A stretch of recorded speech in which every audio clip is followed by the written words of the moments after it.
So Nintendo held a Nintendo Switch 2 Direct, and I'm gonna go over the Nintendo Switch 2 announcement overview. I guess their breakdown of the Nintendo Switch 2. So if you're new to the channel, hit that subscribe button. So the Switch 2 is going to be releasing at 449.99 for just the console, and then there's a bundle that they're gonna do for 99.99 with the Mario Kart Tour. So I just wanted to get that out of the way first because that wasn't really in this the direct or this showcase of the hardware itself. So Mario Kart World is going to be digitally 79.99 and physically 89.99. And then Donkey Kong Bonanza is 69.99.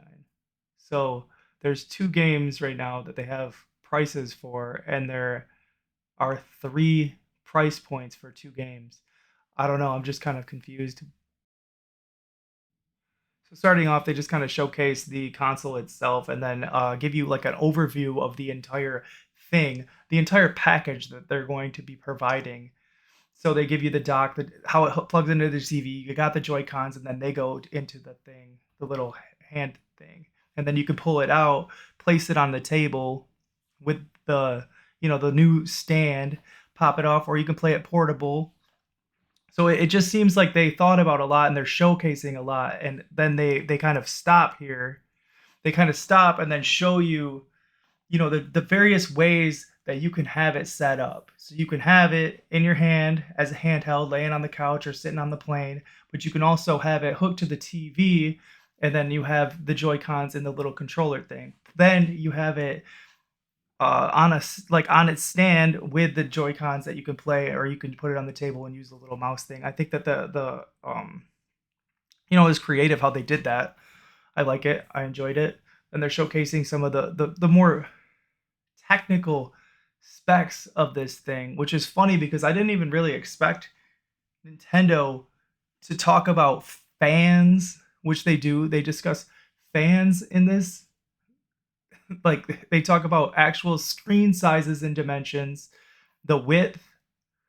They're using words like high definition, HD. They're using words like 4K, 120 frames per second, 1080p, 720p. They're talking about specific things, and that isn't really what Nintendo has done in the past. So 120 frames per second. They're discussing these things as if the general audience is going to know what you're talking about. The HDR support, like that's like common stuff nowadays. It's just interesting to see Nintendo kind of take that step and then start talking about specific things.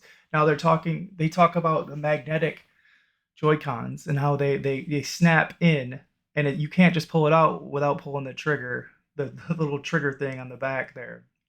I think it's very interesting that they're going through this stuff. I think it's necessary. So I don't think that they're doing anything foul or anything out of the ordinary, but they're directly comparing it to the original Switch, which I think is a good move. They're setting up the Joy Cons next to each other and showing you. They're setting up the console next to each other and showing you what the differences are. They literally are addressing the Joy-Con sticks, saying they're bigger. They didn't say they're better. They just said they're larger.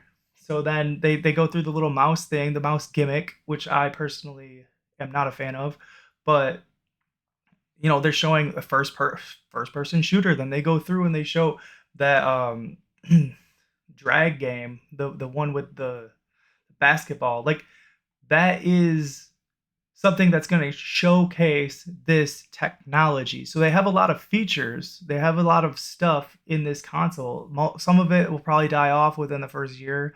Won't even see it again. Some of it, you'll use. I personally don't care about the microphone. I personally don't care about voice chat or being able to subscribe and then talk to my friends because I just don't really play that way. But I could totally see people using that. It's locked behind a paywall. That's fine. A lot of companies are doing that. If I want to do it, I'll just do it on PC. can do it on the Steam Deck with Discord. Like, it's not a difficult thing. They spent some time talking about the Bluetooth and the upgraded surround sound stuff. They go over the stand, how it expands out, like way further than the other one. They talk about the issue with the charging while you're playing in handheld, like tabletop mode, I guess is what it's called. So you can actually charge it or plug something into it while it's on tabletop mode. Because the first Switch you could not do that. So then they plug their little camera, their charger, so you can charge it while it's in tabletop. Yeah, that should have been a feature from the first one, but they learned and then they adapted, and I think it was a good choice. Good good choice. Then they're talking about memory cards. Talk about the format at which the games are going to be played. So it's the same as the other one. It's just a different color. The dock. They're talking about fans in the dock. I haven't seen Nintendo do that in the past. Talk about full HDR 1440p up to 4K. Nintendo has never talked about that before. They just don't really address it. Like the OLED, they talked about, the technology within that, but then this thing's like, yeah, this dock has a fan in it, so it's going to keep things cool and keep the performance up.